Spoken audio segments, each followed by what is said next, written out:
नमस्कार दोस्तों, स्वागत है आपका क्रेजी क्रिप्टो मिंटू में। झटके कुछ ज़्यादा लग रहे हैं, कुछ जोर के झटके जोर के लग रहे हैं, कुछ जोर के झटके धीरे भी लग रहे हैं, लेकिन झटके जरूर लग रहे हैं क्रिप्टो करेंसी में। रोज कुछ ना कुछ नया चल रहा है और नया आ भी रहा है, लेकिन क्या आ रहा है? सब कुछ नेगेटिव आ रहा है, पॉजिटिव कुछ नहीं आ रहा है। चलिए कुछ चीज़ें और बताता हूँ जिससे कि आप अलर्ट रहें, क्योंकि मैं कोशिश वही करता हूँ कि आपका किसी तरीके से कुछ भला हो सके। अब देखिए, मैं आपके फंड को बढ़ा तो सकता नहीं। देखिए, जो सीधी बात है कि मैं फंड को बढ़ा नहीं सकता, वो तो तभी बढ़ेगा जब आपका मार्केट थोड़ा सा पॉजिटिव होगा। तो उसके लिए तो आप थोड़ा इंतजार कीजिए, पॉजिटिव रहिए, जो होगा जैसा होगा सब झेलेंगे, ठीक है।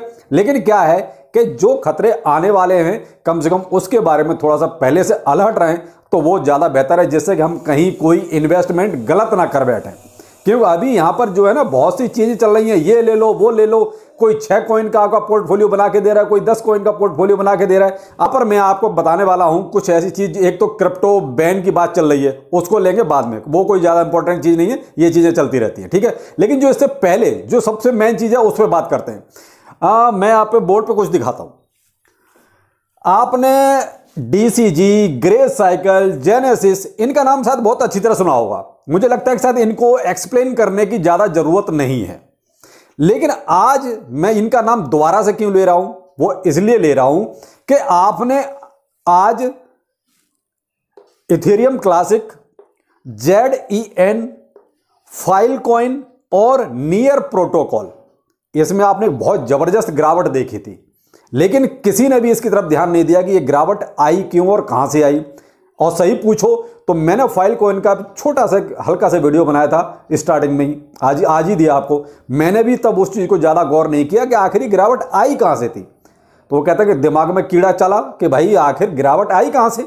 चलिए आज उसी गिरावट को दिखाते हैं कि वो गिरावट आई कहां से। और यही नहीं, इसके बाद बहुत कॉइनों का नंबर लगा हुआ है, वो मैं आपको लिस्ट धीरे धीरे देता हूं।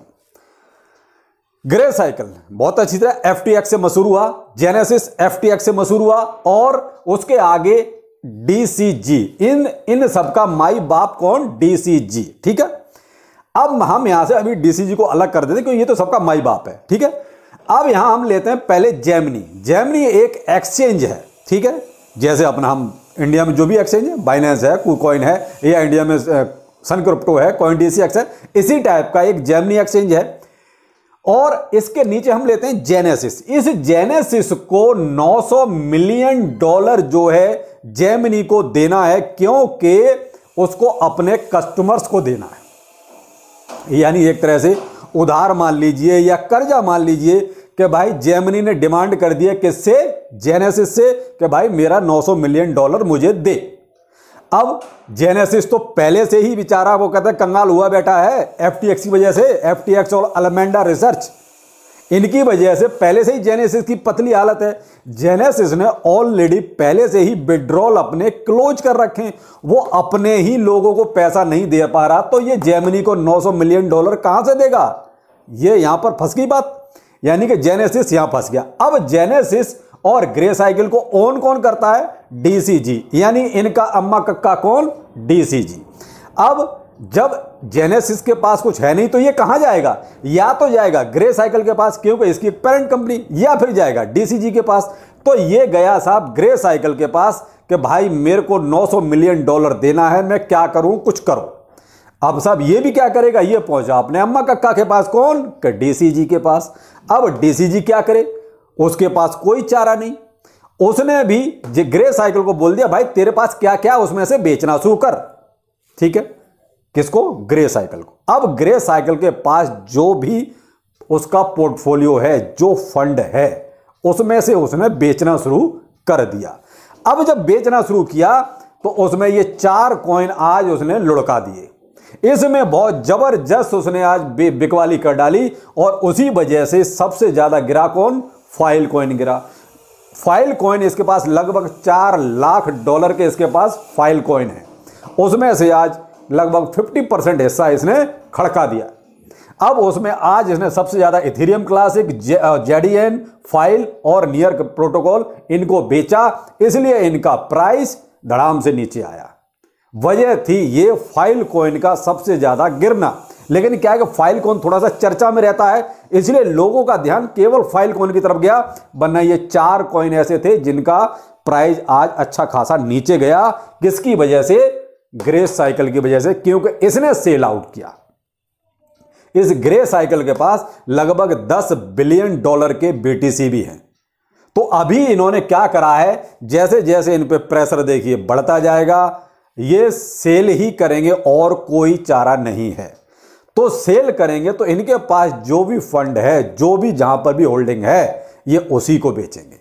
और तो उसमें से अभी इन्हें सबसे पहले अपने पास जो कचरा कॉइन है, यानी कि जो सबसे डंप कॉइन है, उनको पहले सेल आउट करना इन्होंने शुरू किया है। तो उसमें आज पहले ये 4 कॉइन थे। तो ये थी साहब फाइलकॉइन और इन सब कॉइन के प्राइस का गिरने का कारण, ना कि बीएनबी। इनका कोई बीएनबी से लेना देना नहीं था। इनका ये कहोगे बीएनबी की वजह से प्राइस गिरा है, नहीं, बीएनबी अपनी जगह पर है, लेकिन इनका प्राइस गिरा है ग्रे स्केल की वजह से। तो अब ये ग्रे स्केल कब तक मार्केट में टिक पाता है, कह नहीं सकते। क्यों? क्योंकि ग्रे स्केल का ऑलरेडी एक अलग से अपना बीटीसी चलता है। ये बीटीसी जिसको हम जीबीटीसी कहते हैं, और जीबीटीसी की हालत ये हो गई है कि वो 50% डिस्काउंट पे आजकल सेल कर रहा है, कोई लेने वाला नहीं है। अब ये जीबीटीसी क्या वाला है? जीबीटीसी बीटीसी के पेयर में रखने वाली चीज है। यानी बहुत से लोग होते हैं कि हम बीटीसी पे या क्रिप्टोकरेंसी पे बिलीव नहीं करते, तो वो लोग क्या करते हैं भाई, एक तरह से ग्रे स्केल से इनका अपना बीटीसी ले लेते हैं। तो ग्रे स्केल ने अपना जो है ग्रे साइकिल ने अपना जीबीटीसी के नाम से एक अलग से बीटीसी क्रिएट किया हुआ है। तो मान लीजिए इसने जीबीटीसी आज 10 अपने बेचे, तो इसको उसके बदले में 10 बिटकॉइन रखने पड़ेंगे। इसने अगर 100 बेचे हैं तो 100 इसके पास रिजर्व में रहेंगे। इस तरीके से ये अपना एक तरह से बीटीसी बेचता है। अब इसका बीटीसी लेने वाला ही कोई नहीं है, 50% डिस्काउंट पे दे रहा है तो भी। तो ये है साहब कहानी इस फाइलकॉइन के आज प्राइस गिरने की। तो अब मुझे लगता है शायद आपको यह चीज समझ में आ गई होगी कि इन 4 कॉइन्स का आप देख सकते हैं प्राइस अच्छा खासा गिरा, और सेम टाइम पे गिरा है, लगभग केवल वही आधे 1 घंटे का फर्क रहा है, उसी में इन चारों कॉइन का प्राइस गिरा है। तो ये थी कुछ क्रिप्टोकरेंसी की वो एक हालत जो आने वाले वक्त में और ज्यादा खराब हो सकती है। अगर ग्रे साइकिल या डीसीजी ये बैंकरप्ट हुए तो फिर एक और आपको एक अच्छा खासा झटका देखने को मिल सकता है। तो ये अब क्या बताएं यार, अब क्या करें भाई, हमारे अब जो व्यूअर हैं उनको बताना तो पड़ेगा ही भाई चल क्या रहा है, हकीकत बतानी पड़ेगी। मैं चीज़ है, मैं हकीकत बताने से डरता नहीं हूं। देखिए सीधी सी बात है, मुझे उस चीज़ का भी डर नहीं रहता कि अरे यार लोग क्या सोचेंगे। अरे जो सोचना है सोचो, जो हकीकत है वही सामने रखो। क्योंकि यहां पर एक चीज़ और मैं कहना चाहूँगा। पहले लेते हैं हम यहां पर क्रिप्टो बैन की बात, कि इंडिया में क्रिप्टो बैन हो रहा है। भाई साहब कैसे हो सकता है? पॉसिबल ही नहीं है। ये चीज अगर ये कर सकते थे तो बहुत पहले कर लेते, इनके बस में नहीं है। अब आप उस चीज को दिमाग से बिल्कुल निकाल दीजिए कि क्रिप्टो बैन हो सकता है। बैन नहीं हो सकता भाई साहब, किसी कीमत पे नहीं हो सकता। क्योंकि जहां अडॉप्शन बढ़ जाता है वहां फिर वो चीजें नहीं हो सकती। कैसे हो सकती? ब्लॉकचेन का आप कैसे एक तरह से ब्लॉक करोगे ब्लॉकचेन को? ब्लॉकचेन का यूज अब इंडिया में भी होने लगा है। आपने अभी बहुत दिन पहले, बहुत दिन नहीं, बहुत कम समय ये ऐसा हुआ है जब आपने देखा होगा यूपी का एक डिस्ट्रिक्ट है फिरोजाबाद, वहां की पुलिस ने जो है ब्लॉकचेन को अपनाया, पॉलीगॉन को। अभी आंध्र प्रदेश में जो है ब्लॉकचेन का यूज करके और कुछ फूड्स का एग्रीकल्चर में उसका यूज किया गया है। तो ये क्या है? अडॉप्शन है। तो अब ये कहो कि बैन हो जाएगा, पॉसिबिलिटी नहीं है। और दूसरा यहां पर एक चीज और कहना चाहूंगा, बैंक को यह परमिशन मिल रही है कि आप जो है 2% तक अपना रिजर्व रख सकते हो क्रिप्टो करेंसी में। तो कैसे बैन होगा? पॉसिबल ही नहीं है। 2% में, वो भी अगर आप स्टेबल कॉइन में रखना है तो 2%, और आपका क्रिप्टो करेंसी में रखना है तो 1%, तो उसमें आप रख सकते हैं। यानी कि रिजर्व आप रखने के लिए बोल रहे हैं इंटरनेशनल बैंक। तो ये निर्मला सीतारमण जी ये कैसे कर सकती है कि बैन हो जाएगा? वो आरबीआई गवर्नर हैं यार, उनको आप कोई पता सीरियसली लेता भी नहीं। उनका कोई भी कमेंट अब सीरियसली नहीं लिया जाता है। उनको तो ये मान लिया कि ठीक है आपको जो बोलना है बोल लो। तो इसलिए आप उनके कमेंट को ज़्यादा सीरियसली मत लीजिए।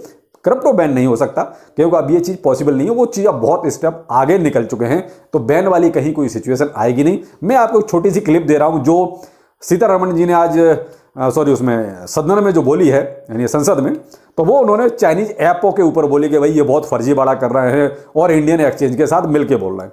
तो वो चीज़ मैंने आपको एक छोटी सी क्लिप दे रहा हूँ, आप वो देखिए।